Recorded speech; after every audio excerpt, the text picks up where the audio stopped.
우리 옆에 분 한번 축복합시다. 새롭게 시작합시다.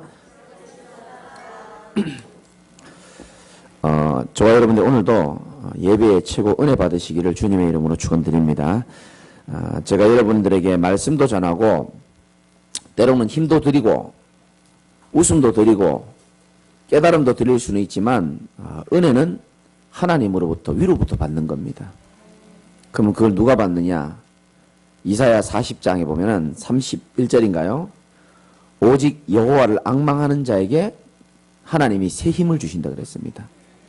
오직 여호와를 앙망하는 자에게 하나님이 새 힘을 주시는 겁니다. 어느 정도냐? 독수리 날개치며 올라갈 것이고 다른 박질하여도 곤비치 않고 걸어가도 피곤하지 않을 것이다. 그렇게 말했습니다. 하나님이 주시는 힘은 세상에서는 얻을 수 없는 힘인 줄 믿으시기 바랍니다. 하나님 주신 힘은 영적인 힘입니다. 여러분 영혼이 치유되어지고 사는 그런 축복을 누리는 겁니다. 누가 은혜를 못 받냐 하면 말씀이 안 믿어지는 사람. 왜 하나님이 내 삶에 역사를 하지 않느냐? 말씀을 사람의 말로 들으면 역사가 일어나지 않습니다. 하나님의 말씀으로 들어야 되겠죠. 그래서 인생이 왜 망했냐 하면 하나님의 말씀을 듣지 않아서 그런 겁니다. 말씀 듣지 않아서 망한 인간, 하나님의 말씀으로만 다시 회복될 수 있는 줄 믿으시기 바랍니다. 동경대학교에 의학 박사 하신 여러분 잘 아시는 박상희 박사님이 건강하려면은 세 가지를 꼭 해라 이렇게 말씀을 주셨어요. 질병이 있는 자도 상관없다. 암이 걸린 사람도 상관없다. 요 세 가지만 계속하면, 왜냐하면 그분이 대장암에서 회복되셔가지고 지금 건강하게 다니시는 분이잖아요. 세 가지만 하면 된다 그러더라고요. 그래서 전부 다 글자가요, 두 글자고 다 기억이 들어갑니다. 첫 번째는 감사. 여러분 항상 감사하시기 바랍니다. 건강을 위해서라도 감사하시기 바랍니다. 그 두 번째는 기쁨이라 그랬습니다. 세 번째는 기도라 그러더라고요. 이 박사님이 이걸 통해 가지고 몸이 그 대장암에 걸렸다가 지금 회복되고요, 굉장히 건강해지셨습니다. 자기가 그러더라고요. 이 세 가지 때문에 내가 살 수 있었다 그러더라고요. 그래서 뭐니 해도 무엇보다 저와 여러분들이 감사가 회복돼야 됩니다. 목사님 감사한 게 있어야 뭐 감사하지 뭐. 그렇지 않습니다. 저와 여러분이 감사해야 될 이유가 뭐냐면은 서론에서 첫 번째로 저와 여러분들이 복음 알게 된 것 진심으로 감사하시기 바랍니다. 정말 감사해야 됩니다. 내가 복음을 만났다는 것은 진짜 감사해야 될 일입니다. 제가 주중에 어떤 분 만나서 얘기했습니다. 나는 지금 죽어도 하나님 앞에 아무 할 말 없을 정도로 난 너무너무 하나님께 복음 만나서 감사하다 그랬습니다. 물론 그렇다고 지금 죽고 싶다는 얘기는 아닙니다. 오래 살고 싶거든요. 우리 하나님이 오해 안 하실 거라 믿고, 지금 죽어도 나는 하나님 앞에 할 말이 없을 만큼 너무 감사하다 그랬어요. 그 왜 그러냐? 사람마다 다르겠죠. 저는 원래 부모님의 늘 근심을 가져다 주는 그런 인생이었거든요. 그리고 저는 결혼해서도요, 분명히 내 자식들이 나를 미워할 거다라는 그런 확신이 있었습니다. 이렇게 살다가는 내 자식들한테 인정 못 받을 것이라는 확신이 있었어요. 그리고 오늘 본문에 나오는 이 세리나 이 죄인들처럼요, 너무 부족한 인생이었거든요. 근데 제가 그리스도 만나고요, 정말 하나님이 이 복음의 능력이 얼마나 대단한지요. 나에게 생명 주신 정도가 아니고요, 내 인생을 하나님이 바꾸어 나가시더라고요. 저는 거기에 대한 증인입니다. 빌립보 1장 6절에 너희 안에서 착한 일을 시작하시니가 그리스도 예수의 날까지 이루어 가실 줄 확신한다 그랬잖아요. 여러분 지금도 하나님이 여러분 삶을 이루어 가고 계시는 중입니다. 여러분 자녀, 여러분 가족 하나님이 이루어 가시는 중입니다. 그 방법에 대해서는 내가 말할 게 못 돼요. 우리 어머니가 저를 이렇게 이루어가는 것을 상상도 못했습니다. 하나님이 알아서 그 사람에 맞게끔 이루어가는 방법이 있습니다. 문제는 내가 그걸 믿을 수 있느냐 없느냐, 그 차이가 있습니다. 저를 잘 아는 사람들과 저를 처음 보는 사람들 자주 하는 얘기가 있습니다. 목사님은 목사님이 안 됐으면 이렇게 됐을 것이다. 한 3가지 정도로 공통적인 내용들이 나오더라고요. 첫 번째는 사기꾼이 됐을 거라고 말하는 사람이 제일 많더라고요. 말 잘한다는 뜻이죠. 야, 이 자리도 몇 명 계십니다. 목사님 안 됐으면 사기꾼 됐을 거라는 거예요. 근데 웃지만 속으로는 야, 잘한다 싶더라고요. 왜냐면 이거 잘하니까. 또 어떤 사람은 목사님 아마 저를 잘 아는 분들이겠죠. 목사 안 됐으면 아마 지금 좀 교도소에 있을 것이다. 친구들이 주로 그렇게 얘기합니다. 무슨 죄로 들어갈지는 제가 말씀 못 드리겠습니다만 무슨 범죄를 통해서 교도소에 자주 갔을 것이다. 이렇게 얘기하더라고요. 또 한 사람은 저를 조금 더 깊이 아는 사람들이죠. 아마 거기 저희 집사람도 포함됩니다만은 아마 당신은 목사가 안 됐으면 정신병원에 들어가지 않았을까.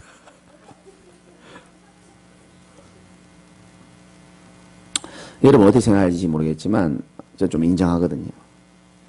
저는 복음 아니었으면 지금도 아찔합니다. 내가 이 그리스도 못 만났으면 생각만 해도요 막 자다가도 막 깜짝 놀랄 정도로. 왜냐 나는 나를 잘 알잖아요. 여러분 저를 잘 몰라요. 저는 저를 잘 알지 않습니까?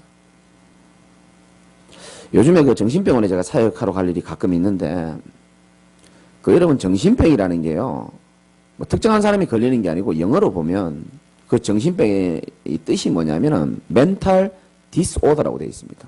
멘탈은 정신을 말하는 거거든요. disorder가 뭐냐면은 dis는 왜 여러분 우리 젊은 사람 자주 쓰는 표현 아닙니까? 이 반대되는 order가 뭐냐? 명령하다, 말씀 이런 거거든요. 하나님의 말씀을 순종하지 않고 그 명령을 따라가지 않는 자들이 나타나는 증상이 바로 정신병이다라고 그렇게 분석하고 있습니다. 그래서 우리가 쉽게 말해서 심한 사람들은 뭐 돌았다 그러잖아요. 그게 하나님 떠나가지고 이렇게 빙빙 돌아가 있는 겁니다. 돌아간 만큼 돌아오게 해야 되는 거거든요. 이번 주에 제가 정신과 의사를 한번 만나가지고 직접 제가 물어봤다니까요. 왜냐, 저도 늘 보니까 궁금한 게 있더라고요. 병원에서 주는 이 정신과 약물을 통해서 진짜 사람이 치유될 수 있습니까? 제가 그렇게 물어봤습니다. 왜냐하면 그분이 솔직하게 말해주게 생겼더라고요. 그분이 말씀하시기를 사람마다 다릅니다. 이렇게 얘기하더라고요. 어떤 사람은 폐렴이 걸리면 기침 몇 번 하다가 3일 만에 약 먹고 나는 사람이 있는 반면에 어떤 사람 합병증 걸려가지고 얼마 안 가서 죽게 됩니다. 약 먹어도. 그런 말 하시더라고요. 그렇구나. 그러면서 그분이 말씀하십니다. 실제로 약물을 통해서 치료가 돼서 나가는 사람은 거의 없습니다. 의사가 저한테 했는 말입니다. 실제로는 거의 없다는 겁니다. 격리를 통해서 따로 떨어지게 해서 오는 효과가 있겠죠. 그죠? 그런 것을 통해서 오는 효과는 있지만 실제로는 그렇지 않다는 거죠. 저는 그걸 보면서 그렇구나 싶더라고요. 인간에게 있는 정신 문제, 여러 가지 생각과 마음을 치고 들어오는 많은 문제 속에서 우리가 시달리고 어려움 당하는데 그 문제가 사실은 근본 문제는 아니라는 겁니다. 근본 문제는요, 우리 인간이 영적 존재이기 때문에 우리 영혼이랑 상관되어 있고 사단이랑 상관되어 있고 영적 문제랑 상관되어 있는 거거든요. 그래서 정신적으로 어려움 당하는 사람들, 뭐 꼭 병원에 있는 사람뿐만 아니고 여러분 중에서도 있을 수 있습니다. 그런 사람들에게요, 우리가 율법적인 눈으로, 윤리 도덕적인 눈으로 아무리 말해도 안 듣습니다. 왜냐? 그게 영적인 문제 속에서 나왔기 때문에 그런 거거든요. 저는 그렇게 보입니다. 영적인 문제 속에서 고통 당하다가 하나씩 열매로 튀어나오는 겁니다. 어떤 사람은 도박 중독으로 튀어나오고요. 어떤 사람은 마약 중독으로 튀어나오고, 어떤 사람은 폭력 중독으로 튀어나오고, 어떤 사람은 음란 중독으로 튀어나오고, 튀어나오는 방법이 다른 겁니다. 다 똑같아요. 제가 볼 때는. 근본 뿌리는 뭐냐? 하나님을 떠나서 온 문제인 줄 믿으시기 바랍니다. 그게 하나님이랑 상관이 있는 겁니다. 나와 상관없이 착하게 살아도 죄와 저주 때문에 흘러내려온 문제들입니다. 그게 눈에 안 보이는 사단이요, 그 인간을 철저하게 멸망시키고 노예로 끌고 가는 방법 중에 하나거든요. 저는 그렇게 보입니다. 그렇게 보이기 때문에 그 사람 만나가지고 똑바로 살아라고 말 잘하지 않습니다. 왜냐? 저를 보니까 저보고 똑바로 살아라고 말씀하신 교회 어른들 많았습니다. 근데 나는 똑바로 못 살겠더라고요.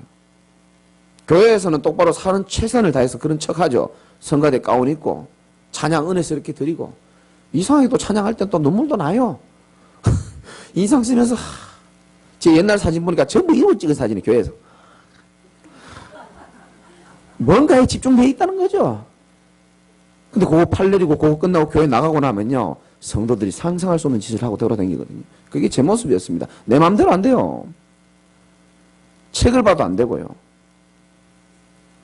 뭐 어떤 계기를 만들어서 열심히 도전해도 안 되더라니까요. 뭐 주변에서 저를 뭐 바꿀 만큼 수준 있는 사람이 있는 것도 아니고 도다리는 도다리끼리 모인다고 비슷한 것들끼리 모이더라고요. 그러니까 지 인생이나 내 인생이나 별반 차이가 없어요. 도움을 못 주는 겁니다. 해결이 안 되는 겁니다.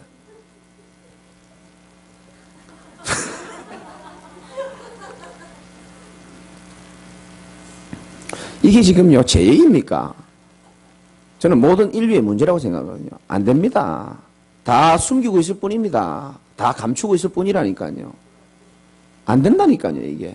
그러니까 내 힘으로 안 되더라고. 그래서 어느 날요 어떤 목사님 이런 말씀 주시는 거예요. 인간의 문제를 인간 스스로 해결할 수 있다면은 그리스도는 올 필요가 없는 것 아니냐. 인간 스스로 안 되기 때문에 그 문제가 인간의 어떤 행위적인 문제고 윤리도덕적인 문제 같으면 그런 문제가 아니잖아요. 이게 바로 영적인 문제거든요. 근데 말해주는 사람이 없잖아요. 학교에서 뭐 이런 거 가르쳐 줍니까? 진짜 중요한 것은 학교에서 안 가르쳐 줍니다. 우리 교인들도 마찬가지고 여러분들이 이 눈이 열려야 되는 겁니다. 사실은요 그렇게 영적으로 막 어디 중독에 빠져 있고 심각한 문제에 고통당하고 있는 사람들이요 이론적으로만 알아서 되는 게 아닙니다. 진짜 눈에 안 보이는 마귀와 다 연결 다 되어 있습니다. 그래서 마귀의 머리를 박살내신 그리스도가 필요한 줄 믿으시기 바랍니다. 그래서 우리가 만난 겁니다. 이 복음 담대히 전하라고. 그렇게 보여져야 그리스도가 튀어나오는 겁니다. 그렇게 안 보여지니까 자꾸 윤리 도덕적으로만 보니까 똑바로 살아라는 겁니다. 똑바로 못 살아요. 정말 못 삽니다. 자기는 뭐 똑바로 안 살고 싶겠습니까? 그렇게 욕먹어 가면서 살고 싶겠습니까? 안 된다니까요. 뭐 우리 교인들은 다 뭐 착하고 바르신 분들밖에 없기 때문에 영상을 통해서 듣는 분들도 잘 들으셔야 됩니다. 정말로 인간의 문제는요. 인간 스스로 해결할 수 없기 때문에 하나님이 그리스도를 이 땅에 보내신 겁니다. 그리스도로 아야 해결된다는 겁니다.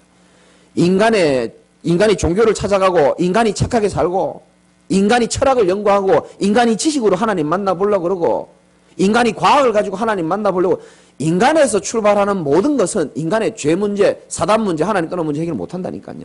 그래서 하나님이 사랑이 많으신 하나님이 우리에게 메시아를 허락하신 겁니다.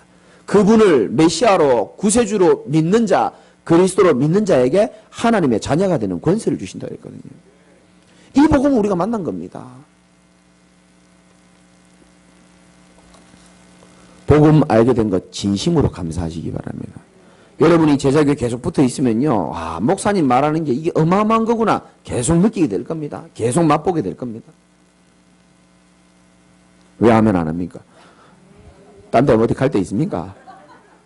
이만큼 오셔가지고 이제 끝을 보셔야죠, 이제. 에이구, 참. 두 번째 감사한 거는 뭐냐면, 우리 복음 받는 거 감사해야 되지만요. 진짜 여러분이 조용히 한번 생각해 보세요. 빌립보 3장 20절에 보면, 우리의 시민권은 하늘에 있는지라. 저와 여러분들은 천국 티켓 확보된 것 최고의 축복받은 줄 믿으시기 바랍니다. 얼마나 감사합니까? 천국 티켓을 우리 확보된 겁니다. 천국 시민권. 불신자들은 죄송한 얘기지만 지금도요 아무것도 모르고 천국 열차가 아니라 멸망의 KTX를 타고 지금 달려가고 있습니다. 그 안에서 저는 뭐 KTX를 안 타봐서 모르겠습니다만은 그 KTX 안에서 편안하게 신문 보는 사람도 있고 그 안에서 낚시에 빠진 사람도 있고 그 안에서 등산에 빠진 사람도 있고 그 안에서 술판 벌리는 사람도 있고 다 멸망의 KTX 안에 들어있는 겁니다. 언제 그 열차가 멈출 줄은 아무도 모릅니다. 불안해하면서 이유도 모를 불안함 속에서 스스로를 속이고 사는 겁니다. 괜찮을 거야. 괜찮다. 평생 살 것처럼. 그러다가 어느 날 뭔가 모르게 우울해지고 그러다가 흰머리 하나 둘씩 늘어나면서 세월이 흘러가면서 불안함 속에서 고독함 속에서 열차 멈춰지는 날 두려움의 극치가 올라가는 겁니다. 그래서 살아있을 때만요, 사람에게는 구원의 기회가 주어지는 겁니다. 그래서 저와 여러분들이 세상에 필요한 사람이고 소중한 사람인 거예요. 여러분을 통하여 많은 사람들이요, 멸망의 KTX에서 내려서 구원의 열차 탈 수 있도록 여러분이 축복된 사람임을 믿으시기 바라고 그 축복 누리시기 바랍니다. 세 번째, 내가 하나님 자녀, 복음 받고 하나님 자녀 된 것도 감사하지만 천국 티켓도 생긴 것도 감사하지만 지금 이 땅 살아가면서 하나님과 함께하는 임마누엘의 삶을 누릴 수 있는 것, 그것도 감사하시기 바랍니다. 요한복음 19장 30절에 이미 주께서 나의 모든 죄악과 운명과 지옥의 권세를 십자가에서 피 흘리시고 부활하시사 모든 것 다 끝냈다 그랬습니다. 예수님은 분명히 말씀했습니다. 다 이루었다 그랬습니다. 다 끝냈습니다. 성경에 보면 이런 말씀도 있습니다. 생명의 성령의 뭡니까? 법이 죄와 사망의 법에서 너를 해방시켰다는 겁니다. 예수 그리스도를 구세주로 믿는 자는요, 일단 운명에서 해방되는 줄 믿으시기 바랍니다. 사주팔자에서 해방되는 줄 믿으시기 바랍니다. 점치로 다니시는 분들 더 이상 점칠 필요가 없어요. 사주팔자, 운명 상관없습니다. 자녀들 시집 보낼 때 뭐 점치고 뭐 확인하고 궁합 그런 거 필요 없어요. 이제 고사 지낼 필요 없고 제사 지낼 필요 없습니다. 이제 명절 다가오죠. 불신자들은 제사 안 지내면 안 돼요. 제가 말씀드렸잖아요. 안 지내면 벌 받아요. 제사 악착같이 지내면 망합니다. 안 지내면 벌 받고 지내면 망하고 비참한 인생이죠. 그들에게 말해주시기 바랍니다. 안 지내고 안 망하는 길이 있다고 말해줘야 되는 거예요. 누구 장례식인지는 내 기억이 지금 잘 안 나는데 우리 교인 장례식 할 때 장례 예배 드리지 않습니까? 뭐 입관 예배도 드리고 뭐 하관 예배도 드리고 발인 예배도 드리고 하는데 마지막으로 하관 예배 드릴 때 이제 흙에 묻어야 되지 않습니까? 흙에서 왔으니까 흙으로 돌아가잖아요. 그 제가 이제 설교 다 마치고요. 그 전체 그 하관을 집례하는 어떤 분 계시더라고요. 대장분이. 그러면서 이제 예배 다 마치고 이제 관을 갖다가 이 땅속에다 딱 집어넣는데 집어넣고 난 다음에 저한테 뭘 보여주는 거예요. 이렇게 해가지고 내가 상주도 아니고 보호자도 아닌데 내가 이렇게 가운 입고 있으니까 내가 뭐 총대장처럼 보였는가 봐요. 그 이제 관을 설명하는 겁니다. 이렇게 종이 보여주면서 무슨요 동그랗게 돼가지고 얼마나 복잡하게 돼 있는지 몰라요. 뭐 막 설명하는 거예요. 이 관 방향이 저기 뭐 지리산에서 와서 뭐 전기를 받아서 뭐 좌청룡 우백호 뭔 말인지 하나도 모르겠더라고요. 각도기 같은 거 보여주면서 그래서 이 각이 조금이라도 틀려지면 안 되고 뭐 설명을 계속 하는 거예요. 그래서 내가 대충 해도 됩니다 그랬습니다. 별로 중요한 거 아닙니다. 그러니까 이분이 깜짝 놀라시더라고요. 아, 그러냐고. 편안하게 그냥 대충 하시라고. 왜냐하면 그 돌아가신 분이 또 상주분들이 예수 믿는 분이거든요. 예수 믿는 자, 그리스도를 구세주로 받은 자, 죄와 사망의 법에서 해방된 줄 믿으시기 바랍니다. 완전 해방입니다. 우리는 날 잡을 필요도 없고 방향 잡을 필요도 없고 상관없습니다. 운명 사주팔자 아무 상관없다니까요. 진리를 알지니 진리가 너희를 자유롭게 하기라 그랬거든요. 해방시켜 주겠다 그랬습니다. 이 복음이 엄청난 겁니다.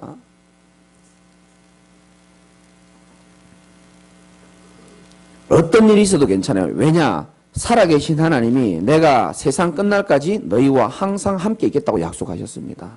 얼마나 큰 축복입니까? 무슨 일이 있어도 괜찮다라고 말하세요. 왜? 하나님이 나와 함께 계시기 때문에. 하나님 살아계시기 때문에 괜찮은 겁니다. 그 박사님이 얘기하더라고요. 우리 뇌가 여러분 잘 아시겠지만 스트레스나 안 좋은 것들이 딱 들어오잖아요. 거기 딱 묶여버리면 안 좋은 물질들이 나오는 겁니다. 근데 스트레스를 딱 줬는데 안 받아. 괜찮아. 이러면 뇌가요. 그런 줄 알고 좋은 호르몬을 뿜는답니다. 이게 하나님이 잘 만드신 거예요. 이게. 내가 하나님 평가하면 안 되지만 뇌를 참 잘 만들었죠. 괜찮다고 하면요. 괜찮은 호르몬이 나오는 겁니다. 아 그렇구나. 이제 성도들이 열받게 하면 괜찮아! 괜찮다면 괜찮은 거예요. 근데 그걸 받아버리면 내게 스트레스 올라오는 겁니다. 그래서 이번 주간에 문제 올 때마다 얘기하세요. 하나님이 나와 함께 계시고 살아계시기 때문에 괜찮다고 얘기하세요. 사단은 거기에 딱 걸리길 원하는 거거든요. 생각과 마음을 사단이 공격하잖아요. 딱 걸려가지고 예배 실패하게 만들고 하나님과의 관계 실패하고 만들려고 합니다. 그럴 때마다 예수 이름으로 결박해도 괜찮고 괜찮다라고 얘기하세요. 문제될 거 없다라고 얘기하세요. 하나님이 나와 함께 계시고 죽는 날까지 나를 인도하신다 그러는데 뭐가 문제됩니까? 천국이 예비되어 있고 내가 복음 받았고 아무것도 문제될 거 없습니다. 오늘 말씀이 참 중요합니다. 제목 한번 읽어볼까요? 시작. 새 포도주는 새 부대에 이렇게 되어 있습니다. 여러분 이건 뭐 불신자들도요, 뭐 CEO들이나 훌륭한 분들을 많이 세상에서도 적용하는 말입니다. 이 성경의 구절을. 이게 뭔 말인가 싶죠. 새 포도주는 새 부대에. 옛날에는 그 술을 포도주를 갖다가 넣어둘 데가 없어가지고요, 짐승을 잡아가지고, 죄송합니다, 뭐 자를 거 다 자르고 둥글게 해가지고 집어가지고 이 가죽, 동물 짐승 가죽 부대에다가 털 뽑아가지고요, 거기다가 포도주를 넣어놨어요. 근데 이게 오래되거나 낡아버리면 그게 숙성되면서 가스가 생겨가지고요, 이게 낡은 가죽 부대에다가 포도주를 넣으면 이게요, 부대가 터져버립니다. 그럼 터지면 포도주가 어떻게 되겠습니까? 바닥에 떨어지겠죠. 그리고 부대도 못 쓰고 포도주도 못 먹는 겁니다. 그러니까 새 포도주를 새 부대에다 넣어라 이 말입니다. 좀 이따 말씀드리기로 하고 27절입니다. 그 후에 예수께서 나가사 레위라 하는 세리가 세관에 앉아있는 것을 보시고 나를 따르라 하시니 그가 모든 것을 버리고 일어나 따르니라. 예수님이 지나가다가 레위가 누구냐면 마태입니다. 마태복음을 적은 마태입니다. 예수님이 마태를 부르는 겁니다. 이 양반 직업이 세리입니다. 이 세리가요, 사람들에게, 유대인들에게 굉장히요, 안 좋은 인식이 많이 있었습니다. 왜냐하면 유대민족들요, 배신하고 로마 정부에 딱 편이 돼가지고 세금 막 엄청 많이 거두고요, 부정적으로 걷어가지고 정부에 주고 남는 거 지가 다 챙기고, 그러니까 사람들이 이제 세리를 아주 싫어했어요. 남들에게 멸시당하는 그런 세리를 오늘 주님이 딱 부르시니까 28절에 그가 모든 것을 버리고 일어나 따르니라. 이상하지 않습니까? 대부분 세리들은 돈이 많아요. 왜? 몰래 삥땅하는 돈이 많기 때문에. 집도 크고요, 안정되어 있습니다. 직장도 안정되어 있어요. 그런데 예수님이 부르자마자 이상하죠? 모든 것 버려놓고 주님 따라갔습니다. 성경에 더 이상 기록이 없어요. 학자들이 추측하기를 육신적으로 모든 것 갖고 있었지만 영적으로는 거지였을 것이다. 마음의 갈급함이 늘 있었고 예수의 소문을 듣고 반응했을 것이다. 이렇게 지금 학자들이 추측하거든요. 저는 이해됩니다. 여러분 차 가지신 분들요, 어느 날 차가 방전이 딱 돼버리면요, 시동도 안 걸리고 차가 움직이지질 않습니다. 아무리 좋은 차라도, 아무리 훌륭한 운전수가 차를 가지고 있다 할지라도 방전돼버리는 이상은 차가 움직일 힘이 없는 겁니다. 이 땅에서 모든 것 다 갖고 있어도요, 영적인 존재가요, 이 영적인 힘이 없으면 언젠가는 방전이 오거든요. 내가 볼 때 이 마태, 세리 마태가요, 방전이 온 겁니다. 그러니까 생명수를 공급하시는 그리스도가요, 나를 따르라 할 때에 그 인생이 따라가는 축복을 누리게 된 겁니다. 여러분도 이런 인생 되시기를 주님의 이름으로 축원드립니다. 에스겔 37장 5절에 주님이 마른 뼈들이 살 수 있겠습니까? 주님이 말씀하십니다. 하나님이 마른 뼈들에게 말씀하시기를 내가 생기를 너희에게 들어가게 하리니 너희가 살아나리라 그랬습니다. 영적 존재는요, 세상 그 어디 가도요, 영적인 힘을 얻을 수 있는 곳은 없습니다. 예배 속에서, 교회 속에서, 말씀 속에서만 그 힘을 얻는 줄 믿으시기 바랍니다. 그래서 예배가 소중한 겁니다. 29절에 레위가 예수를 위하여 자기 집에서 큰 잔치를 벌린 겁니다. 왜? 예수 만나고 나니까 전에 없었던 평안함이 온 겁니다. 너무 좋은 겁니다. 큰 잔치를 벌였는데 이거는 그냥 밥 먹고 국 먹고 그런 잔치가 아니고요, 단순한 잔치가 아니고 이 레위가요, 개인적으로 예수 만난 후에 이제는 내가 옛날 사람들에게 손가락질 받는 하나님 모르던 레위가 아니고 이제는 하나님과 함께 살고 새로운 인생으로 바뀌었다는 그런 의미를 두고 있는 겁니다. 저는 이 말씀을 보면서 사람의 인생이 언제 가장 멋있냐 하면 소망 없는 인생의 그리스도를 만나고 모든 옛날의 내 모습을 다 버려버리고 새 사람으로 새롭게 시작될 때가 가장 아름답다고 생각합니다. 저는 여러분들이 오늘 그 축복을 새롭게 누렸으면 좋겠습니다. 새 포도주는 새 부대에 나는 이제 옛사람은 다 죽고 그리스도 안에서 새 사람으로 예수와 함께 새롭게 인생 사는 것이다. 그렇게 여러분 기도 제목 삼고 선포하시기 바랍니다. 멋있잖아요. 레위가 만약에 옛 모습 그대로였다면 유대인들에게 복음 전하겠습니까? 다 손가락질 하는데 여러분 세상에서 지탄받는 사람이 복음 전하면요 그 말 듣겠습니까? 안 듣잖아요. 그런데 당당하게 지금 복음 전할 수 있는 사람으로 바뀐 겁니다. 그러니까 30절에 또 시비를 걸죠. 바리새인들과 그들의 서기관들이 제자들을 비방하여 이르되 너희가 어찌하여 세리와 죄인과 함께 먹고 마시냐 물어보는 겁니다. 세리, 약한 이 인간하고 죄인들과 왜 함께 먹고 마시냐 이렇게 물어보는 겁니다. 이때 당시에 바리새인들과 서기관들은 죄인들과 세리들과 함께 밥 먹는 거 굉장히 불결하게 생각했습니다. 함께 있는 것 자체가 불결하다고 생각했습니다. 죄인이랑 있으면 죄가 감염된다고 믿었거든요. 환자랑 있으면 질병이 감염될 확률이 있듯이. 그러니까 예수님이요 말씀하시잖아요. 31절에 한번 읽어볼까요? 시작. 예수께서 대답하여 이르시되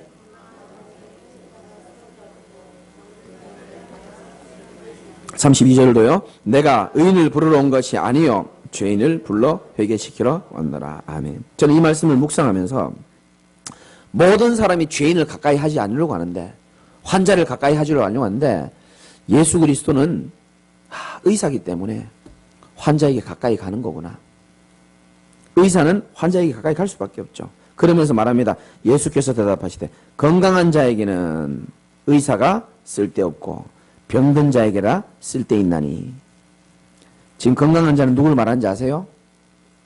바리새인들 보고 얘기합니다. 너희들이 잘났다고 생각하니까 건강하다 생각하니까 너 건강한 자 하라는 겁니다. 이 반어적인 표현입니다. 의사가 필요 없고 병든 자에게 의사가 필요하지 않냐. 내가 의인을 부르러 온 게 아니요 의인은 누구를 칭하는 게 아십니까? 바리새인들을 보게 하는 겁니다. 바리새인이 뭔 의인입니까? 그냥 의인 해라 이런 겁니다. 반어적인 표현입니다. 하도 기가 차니까 너희들은 죄 없다 말하고 그리스도를 필요로 하지 않기 때문에 너희들 의인 해라는 겁니다. 모든 사람이 죄인이지 어떻게 의인입니까? 죄인을 불러 회개시키러 왔노라. 저는 이 말씀을 보면서 참 깨달음이 오더라고요. 그래. 누구든지 자기가 진짜 철저한 죄인이라고 고백하는 자 하나님이 그와 함께 하실 줄 믿으시기 바랍니다. 나는 죄인이다. 나는 의인이 아니고 나는 정말 연약하고 정말 죄 가운데서 난 빠져나올 수 없는 부족한 자구나. 주님만이 나를 도와줄 수 있는 분이구나 라고 말하는 자에게 의사는 찾아가게 돼 있는 겁니다. 근데 난 죄 없다 병 없다 의사가 필요 없는 거예요. 예수를 가까이 할 필요가 없는 겁니다. 지금까지도 그리스도 믿지 않지 않습니까? 유대인들이. 내가 의인을 부르러 온 것이 아니요 죄인을 불러 회개시키러 왔노라. 이렇게 되어 있습니다. 33절에 그들이 예수께 말하되 또 시비 거는 겁니다. 요한의 제자는 자주 금식하며 기도하고 바리새인의 제자들도 또한 그리하되 당신의 제자들은 먹고 마시지 않냐. 이때 당시만 해도 금식을 많이 하면 많이 할수록 신앙이 좋다라고 평가됐거든요. 왜 금식 안 하고 자꾸 먹고 그러냐. 그러니까 얘기해 주잖아요.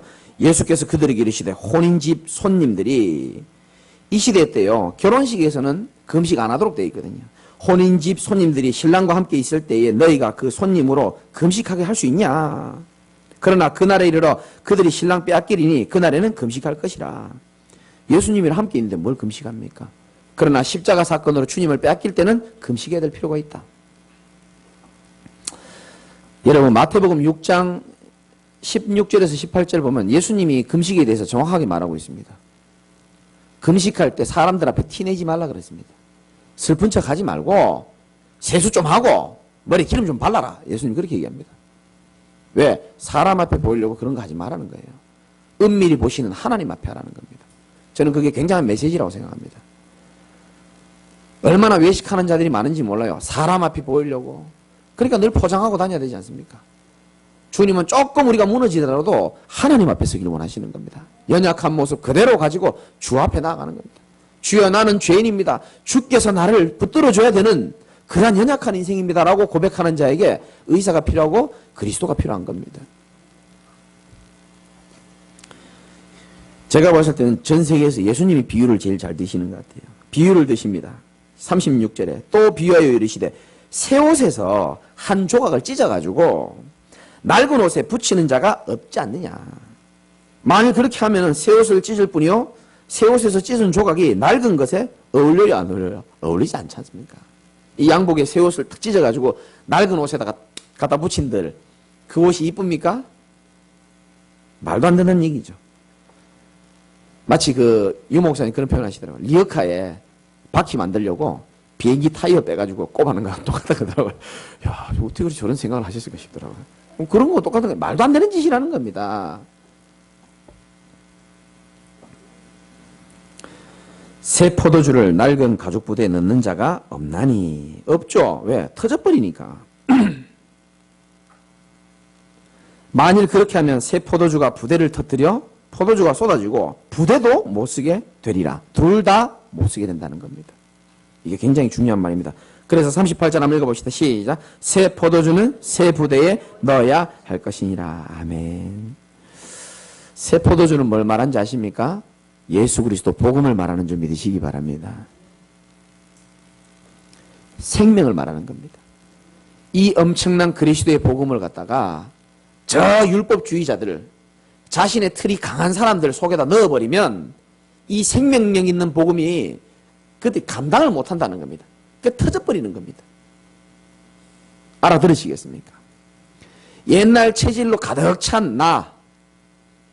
저는 율법주의가 심했잖아요. 제가 율법주의가 너무 강하다 보니까요. 이 복음을 받았는데도 너무 힘들더라고요. 내가 보니까. 율법주의 특징이 뭡니까? 사람을 판단하고 정죄하는 거거든요. 왜 저 예배 시간에 딴짓 할까? 설교하면서도 옛날에 막 그 신경 쓰여가지고요. 막 이 정죄하는 게 강하니까 내가 미치겠더라고요. 내가 막 터져 나갈 것 같더라니까요. 나 이 말이 이해가 가더라고요. 이 율법주의 의식, 오래된 잘못된 세계관, 복음 없이 살아온 여러 가지 나의 인생관, 고집 이런 것들이 가득 있으니까 아예 복음을 넣는데요. 내가 터져버리더라니까요. 감당이 안 되는 겁니다. 이 복음은 엄청난 생명의 복음인데. 그래서 얘기하는 겁니다. 만일 그렇게 하면 새 포도주가 부대를 터뜨려 버린다는 겁니다. 포도주가 쏟아지고 부대도 못 쓰게 된다. 이 옛날 제 모습이라니까요. 주님을 주인으로 삼지 않고 여전히 복음을 받아들였지만 내 마음대로 살고 싶더라고요. 내가 어릴 때 받아왔던 그 상처들 이 목사를 통해 가지고 회복하고 싶고요. 막. 잘 나가고 싶고요. 막. 잘 먹고 잘 살고 싶고 막. 좋은 차 타고 싶고 막. 그게 옛날 이 험부대로 가득 있으니까요. 안 맞아 이게. 너무 힘들더라고요. 제가. 그러니까 포도주이신 그리스도가 땅에 떨어진다는 게 내가 이해가 되더라고. 아, 내가 말하는 그리스도 이름이 바닥에 떨어지는 것 같더라고. 그리고 나도 터져버리고.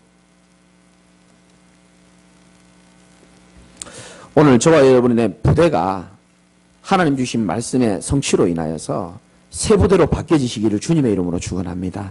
새 포도주는 새 부대에 넣어야 된다. 그 말씀을 하시는 겁니다. 왜? 우리가 고생하니까 힘들잖아요. 그러면서 보세요. 39절에 묵은 포도주를 마시고 난 다음에 새 것을 원하는 자가 없나니 이는 묵은 것이 좋다 함이라. 이게 뭔 말이냐면 왜 사람도 왜 묵은 거 좋아하는 사람 있잖아요. 묵은 김치라든가 뭐 한 번 옷 사 입으면 계속 돈 안 쓰고 계속 입는 사람도 있거든요. 뭐 하나 사면 막 계속 있잖아요. 그런 분들. 저도 좀 그랬고. 그러니까 묵은 것이 좋다라고 늘 말하는 거예요. 왜? 새 것을 경험해보지 못했으니까. 제 몸에 안 보이지만 제 러닝 중에서 10몇 년, 20몇 년 된 러닝도 많이 있습니다. 구멍난 것도 많이 있고요. 왜? 안 보이니까 묵은 게 좋다는 겁니다.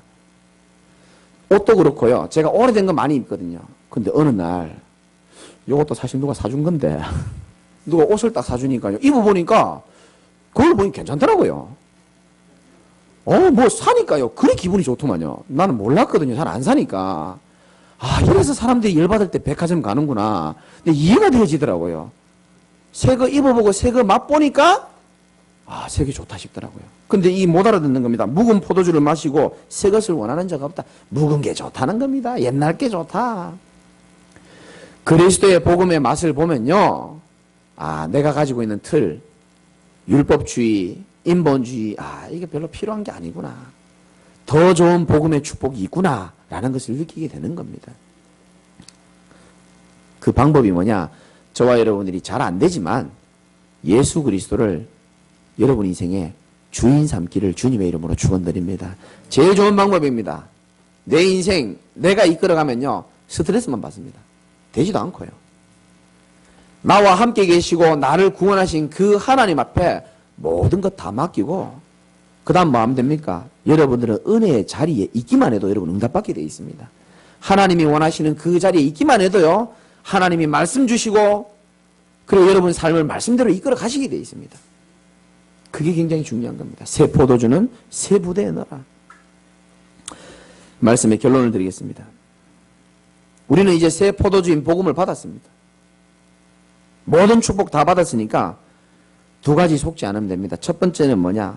이제 과거의 낡은 가죽부대, 즉 과거의 모든 올무에서 벗어나시기를 주님의 이름으로 축원드립니다. 이제 과거에 두 번 다시 잡히는 일이 없어야 됩니다. 정말입니다. 이 마귀가 과거를 통해서 계속 공격합니다. 자꾸 옛날 생각나게 하고요. 옛날이랑 비교하게 만들고요. 과거의 내 상처 제일 무서워요. 그리고 율법주의, 복음 아닌 다른 주의, 그리고 각인된 것들.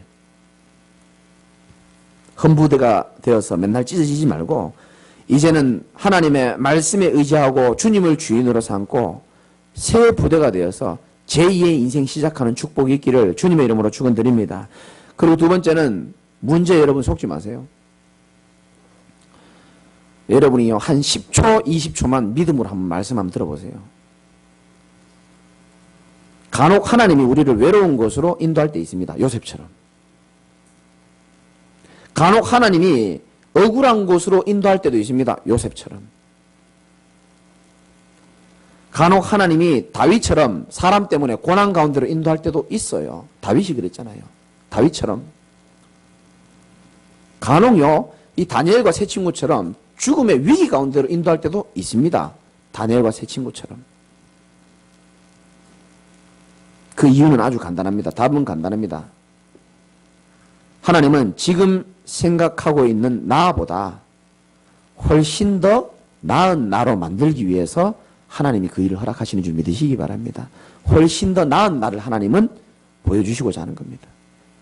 저는 그게 고난인 줄 알았거든요. 저는 그게 위기인 줄 알고 문제인 줄 알았습니다. 지금 돌아보니까 하나님은 이 낡은 가죽 부대로 살았던 나, 그걸로 살지 말고 더 훨씬 더 나은 새로운 나로, 새로운 부대로 하나님 나를 만들어 가시는 축복이더라고요. 제가 보니까. 몰랐습니다. 말해주는 사람이 없으니까. 저는 얻어 터지고 난 다음에 다 깨달았습니다. 포도주 다 흘리고 난 다음에 깨달았습니다. 근데 여러분들은 감사하지 않습니까? 여러분들은 주의 종의 말씀을 통해서 위기가 아니라 문제가 아니라 고통이 아니라 하나님은 더 나은 나로 살아가기를 원하시는 겁니다. 새로운 부대로 하나님은 살아가시기 원하시는 겁니다. 이 말씀에 여러분들이 딱 순종하시고 믿음으로 붙잡고 이제 하나님 내가 오직 그리스도를 주인으로 삼고 하나님이 원하시는 자리에 내가 있겠습니다. 말씀의 흐름 속에 있겠습니다. 한 가지 생각나서 말씀 더 드리자면요. 여러분이 일주일을 어떻게 살았느냐에 따라 주일 예배에 오는 마음가짐이 달라지게 되어 있습니다. 100% 인정할 겁니다. 너무 일주일 삶을요 무너지게 살면 영적 상태가 무너지기 때문에 별로 말씀 귀담아 들리지도 않습니다. 그러니까 은혜의 자리에 가고 싶어도 못 가는 경우가 굉장히 많아요. 그건 왜 그러냐? 여러분 한 주간 삶 때문에 그렇습니다. 내 삶이 하나님을 가까이 할 수 없는 상태에 있다 보면 주일날 오는 것도 기적입니다. 힘듭니다. 말씀 듣는 것도 집중도 안 되고요. 여러분 위기가 왔을 때에 제가 대구에서 만난 사람입니다. 이분이 얼마나 심각한 분이냐면은 1년 365일이지 않습니까? 근데 360일을 자기가 저한테 얘기했어요. 360일 정도를 나이트클럽에 간다 그러더라고요. 근데 야 대단하시다 그랬습니다. 참 그리고 5일은 뭐 하냐 물어보니까 뭐 명절도 좀 쉬고 뭐 좀 쉬고 하면 360일을 나이트클럽 간대요. 이분 부인이 완전 교회 사명자거든요. 이 남편이 애를 그렇게 먹이는 겁니다. 그래서 제가요 답을 딱 줬어요. 예배 드리고 싶은 마음은 생기냐니까 전혀 안 생긴대요. 그래서 내가 이해한다 그랬습니다. 근데 힘들겠지만 한 번만 결단하고 한번 생을 걸어봐라. 절대로 성령의 역사, 악령의 역사는 계속 공존하지는 않거든요. 언젠간 하나 떨어지게 되어 있습니다. 당신이 예배 드리면서 나이트클럽 가라 그랬습니다. 이거 목사님 같은 사람 처음 봤다 그러더라고요. 괜찮다. 꾸준히 가라. 절대 빠지지 말고 한 번씩 예배 한 번씩 드리면서 가봐라. 같이 해봐라. 그럼 두 개 중에 하나는 못할 것이다. 제가 청소년들 사회 갈 때 그렇게 얘기합니다. 맨날 그 야한 동영상 보는 인간이 있었거든요. 내가 그 인간한테 답을 이렇게 줬습니다. 찬양 틀면서 봐라 그랬습니다. 내가. 할렐루야. 그거 보면서 찬양 크게 틀어놔라. 그리고 그거 봐봐라. 분명히 둘 중에 하나는 끄게 될 것이다 그랬습니다. 둘 중에 하나는 끝내 가치는 못 봐요. 이해되시죠? 가치는 절대 못 봅니다. 성령의 역사, 악령의 역사, 강치, 공전은 잠시 하지만 계속은 안 갑니다. 하나는 그만두게 돼 있다니까요. 그래서 연약한 분들 잘 들으세요. 안 되더라도요, 은혜의 자리에 생을 걸어서 들어가시기 바랍니다. 힘들수록 더 들어가야 되는 겁니다. 힘들수록 더 예배 소중하게 생각하고, 어려울수록 더 그렇게 해야 되는 겁니다. 그럼 마귀가 굉장히 싫어합니다. 공존하면서 하나는 그만두게 돼 있다니까요. 그분 지금 사명제대가 신앙생활 잘하고 계십니다. 나이트클럽 요즘에 갑니까? 물어보니까, 에이, 이제 안 갑니다, 이제 이러더라고요.